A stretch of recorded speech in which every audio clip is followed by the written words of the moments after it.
Improving our thoracic mobility for overhead pressing is really a two-step process. So we've got to stretch muscles that are tight and then strengthen the muscles that need to be strengthened, so the weaker muscles of the upper back. Some stretches that you can do to add into your routine using just a bench or a box. So set yourself up just behind the bench.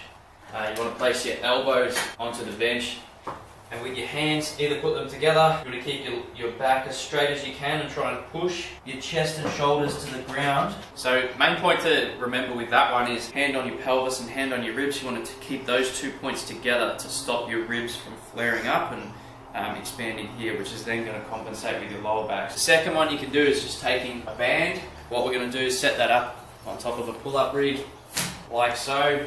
You're going to have your hand, turn it around the other side. You'll sink back into a half squat, into that stretch. Rotate your palm so it's facing up to the ceiling, so you're externally rotating that arm, and then allowing the band to pull your arm up, which is going to place a stress on your lats as well. So the lats involve doing that internal rotation of the arm. So if we do that posture, we get that rounded back look. So we've got to reverse that by stretching those muscles so that we get that extended posture going on. And then the third one is just a simple pec stretch. So on a post or a wall or a door frame even, place your hand up so your elbow is in line with your shoulder.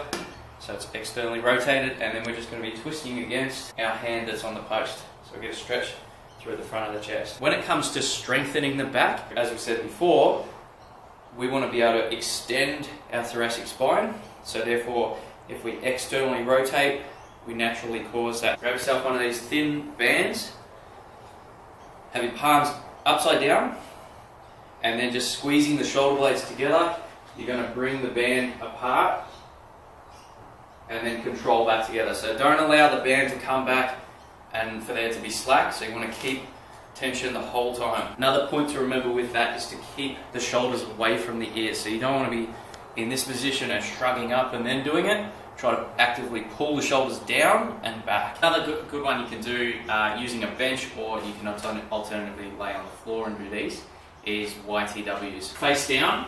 So what we want to try and do is keep our back nice and contracted, so we're in that extended posture. From here, what you want to do is keep your thumbs up towards the ceiling, and you're going to form a Y shape, a T, and then a W. When you come to the W, what we want to try and focus on is externally rotating the arms and not letting them fall in. So it's one thing to sort of come up to a W like this, but what we want to try to do is actively externally rotate our arms. So put those two into your program, start doing them regularly, and that will help to improve your overhead pressing. Guys, if you like that video and you want to see more, make sure you click on the like on the video. Click the subscription button so that you get notifications of when new content and new videos are being released. Thanks for watching, guys.